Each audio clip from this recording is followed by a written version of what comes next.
हमारे ऊपर प्रभु की कृपा है ये हम कैसे पहचाने। ये 8 लक्षण प्रकट होने लगते हैं जिसके ऊपर प्रभु की कृपा होती है। हमारे ऊपर प्रभु की कृपा है ये हम कैसे पहचाने, तो ये 8 लक्षण प्रकट होने लगते हैं जिस पर हरिजू की प्रियाजू की कृपा है। पहला, घोर अपराध करने वाले के प्रति भी दया की भावना, शांति पहला लक्षण है। भाव में भी पहले शांत भाव है। हमारे ऊपर श्री हरिजू की कृपा है, इसकी पहचान ये 8 लक्षण। पहला, शांति, अर्थात घोर अपराधी के प्रति भी गुस्सा ना क्षमा करना, ये हरि की कृपा का लक्षण है। देख लो भाई, घोर अपराधी शब्द तो जाने दो, जरा सा प्रतिकूल हो जाए तो लाख समझाओ पर भ्रकुटी तनी रहती है। भला ऐसा है? अपराधी पर भी क्षमा का भाव होना, ये हरि कृपा पात्र में ही होगा, अन्य में नहीं। तो अगर अपने हृदय में ऐसा लगे कि ऐसा नहीं है तो हरिजू से प्रार्थना करनी चाहिए कि कृपा करो, मेरे में सामर्थ्य आवे। दूसरा, अनुसूया, वो किसी भी के प्रति कभी भी कोई दोष दर्शन ही नहीं करेगा। दोष कथन, दोष श्रवण की तो बात जाने दो।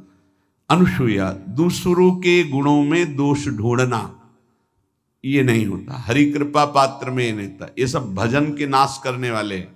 जैसे पहला अपराधी पर क्रोध कर देना, तो माया ने भेजा इसीलिए था कि तुम्हारे साथ व्यवहार ऐसा करे कि तुम क्रोध करो। क्रोध करोगे तुम्हारी ऊर्जा शक्ति नष्ट हो जाएगी, अध्यात्म में जो चलने की थी। और कहीं तुमने संकल्प कर लिया तो भजन शक्ति नष्ट हो जाएगी। तो अगर भजन बल है तो गया, जरूर उसको दंड मिलेगा, पक्का मिलेगा, 100% मिलेगा, लेकिन आप खाली हो गए। ना भजन करने की वृत्ति रहेगी और ना भजन रहेगा, दोनों बात। अनुसूया, किसी के सद्गुणों में दोष देखना, गुणों में दोष ढूंढना, ये हरि कृपा पात्र में नहीं होता। ये बहुत मंगलमयी बातें हैं जिससे हमारा भजन मार्ग पुष्ट होता है। तीसरा, वो बाहर से और भीतर से पवित्र रहता है, हरि कृपा पात्र। शौचाचार का ज्ञान होना चाहिए, वस्त्र आपके पवित्र होने चाहिए, ये बाहरी जल रज आदि के द्वारा बाहरी पवित्रता। और निष्कपटता, निश्चलता, सत्य भाव, ये अंदर की पवित्रता है। अगर कपट है, छल है, असत्य है तो हृदय मलिन रहता है। भीतर और बाहर से पवित्र रहना, इसमें खास बात क्या है? भीतर और बाहर से पवित्र रहने में, भीतर और बाहर से सदैव पवित्र कौन रह सकता है? तो बोले जो पुंडरीकाक्ष भगवान श्री हरि का प्रियाजू का स्मरण करता रहता है, वो शवायाभ्यंतर शुचि, वो बाह्य और अभ्यंतर दोनों से पावन रहता है। तीसरी जो कृपा का लक्षण है, अर्थात वो सदैव भगवत चिंतन परायण, शौचाचार का पालन करने वाला, बाहर और भीतर से हरि कृपा पात्र पवित्र रहता है। चौथा, ऐसे कार्यों का अनुष्ठान न करे जिनमें हमारा भजन छूटता है, जिनमें सत्य छूटता है, जिनमें भगवत भाव छूटता है। जैसे आपके ऊपर कृपा हुई, आप भगवत मार्ग में चल रहे हैं, अब आप ऐसे संसारिक कार्यों का अनुष्ठान कर रहे हैं जिनमें आपकी चित्तवृत्ति बिल्कुल भगवत विमुख हो रही, तो जीवन का लाभ क्या होगा? लाभ तो है भगवत स्मरण सहित। जैसे कल एक ने प्रश्न किया कि मैं खाता तो नहीं हूं लेकिन मांस की दुकान में मांस बेचता हूं, होटल आदमी, क्या उचित है? ये उचित कैसे हो सकता है? तुम और भी तो व्यापार कर सकते हो। जरूरी है धर्म का पालन करने की इच्छा करते हो, धर्म आचरण करते हो, ऐसा नहीं। तो विरत बहुकर्मा, उन कर्मों से हमें विरत रहना है जो हमारे धर्म के विरुद्ध है, जो भजन के विरुद्ध है। हरि कृपा पात्र ऐसे कर्मों का अनुष्ठान कर ही नहीं सकता। अपने भजन का फल देखना भगवत कृपा पात्र के, सबको प्रदान कर देना। हिम्मत है?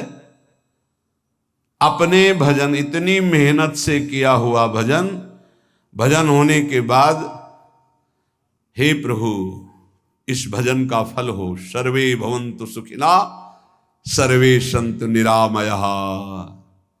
यहां तो कहते महाराज एक माला रोज आपके लिए करता हूं कि आपकी बीमारी ठीक रहे, तो शेष किसके लिए करते हो प्रभु? शेष क्या? अगर इष्ट और गुरु के लिए तुम्हारा है कि एक माला करते तो फिर इतनी माला करते तो हमें क्या होगा? सब आपको दे देंगे तो हमें क्या होगा? तभी भजन का रहस्य नहीं जाना। छठवां, अपने भजन से अपने लिए कुछ भी ना चाहना, और दूसरों की तो बात जाने दो, दूसरों से कुछ ना चाहना ये तो ठीक है, अपने भजन से अपने लिए कुछ ना चाहना है हिम्मत। देखो ये हरि कृपा पात्र में हिम्मत होती है। अपना भजन अपने प्रयोग में ना लाना, इसका भी आंतरिक रहस्य है। अपने प्रयोग में आप शरीर को लेकर के बोलेंगे, अगर स्वरूप को लेकर तो प्रयोग की कोई वहां जरूरत ही नहीं, स्वरूप पूर्ण काम है, वहां कोई अभाव नहीं। जब आप कोई भाव अपने लिए करेंगे तो देह भाव होगा, देह भाव से किसी विषय की मांग होगी। विषय पूर्ति भजन का फल नहीं होता, भजन का फल होता विषय निवृत्ति। बहुत जोर की बात है, कैसे समझ में आए? अपने भजन का भी फल अपने लिए नहीं, दूसरों से कुछ चाह रखना तो बात ही जाने दो, भजन से भी कोई अन्य सुख की चाह नहीं हुई। क्या चाहिए? भजन ही बनता रहे, भजन का फल भजन बनता रहे, खूब निरंतर जप करते रहे।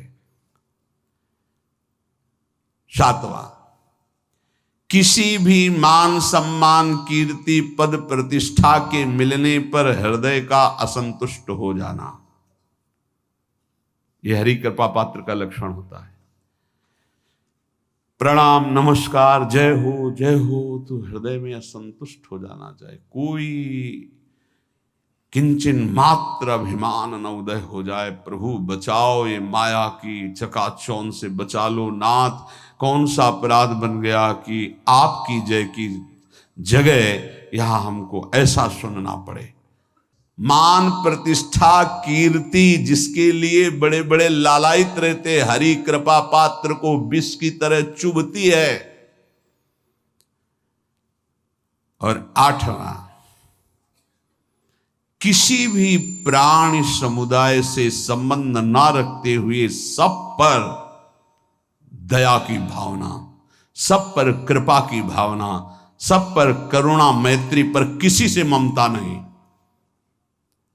ये सूत्र बहुत व्यवहार में प्रयोग करने योग्य है। सबसे करुणा और मैत्री, पर किसी से ममता नहीं। करुणा तो करी भरत जी ने, मैत्री भी की मृग से, पर ममता रहित नहीं रहे। ममता कर ली तो अगला जन्म हिरण का हो गया। ममता नहीं रखनी। निर्ममो निरहंकारा, करुणा मैत्री तो करनी है, जैसे इसमें आदेश है, गीता में जी आदेश है, अद्वेष्टा सर्वभूतान मैत्र करुण एवच, पर निर्ममो निरहंकारा, ये साधक की चतुरता है। प्राण मात्र पर दया कृपा करुणा मैत्री, पर ममता नहीं। ममता किसी से, और यहां करुणा मैत्री ये तो गायब हो गई, केवल ममता रह गई है। अपने शरीर से ममता, शरीर संबंधियों से ममता, विषय भोगों से ममता, यही जहर है। संबंध में ये ममता ही जहर है, विचारों में अहंकार जहर है, कर्मों में ये आसक्ति जहर है। इसी जहर को मिटा दे तो जीवन मुक्त महापुरुष कर्म करते हुए, विषय सेवन करते हुए, वार्ता करते हुए, विचार करते हुए, बिल्कुल जहर रहित उसका जीवन हो गया। तो ये 8 बातें हरि कृपा पात्र में होती हैं, इनको बार बार सुनना और हृदय में धारण करना।